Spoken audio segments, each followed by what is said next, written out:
వేల కొలది జనులలో ఏ ఒక్కడో జ్ఞానసిద్ధి కొరకు ప్రయత్నించును.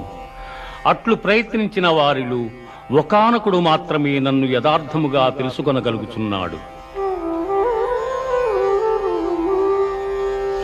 భూమిరాపో అనలో వాయు ఖమ్మనో బుద్ధిరేవచ అహంకారయితీయం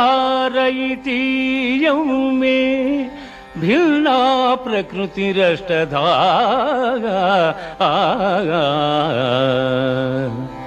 భూమి, జలము, అగ్ని, వాయువు, ఆకాశము, మనస్సు, బుద్ధి, అహంకారము అని నా మాయాశక్తి 8 విధములైన భేదములతో ఒప్పియున్నదని గ్రహింపుము. మత్తః పరతరం నాన్యత్ కించిదస్తి ధనంజయ.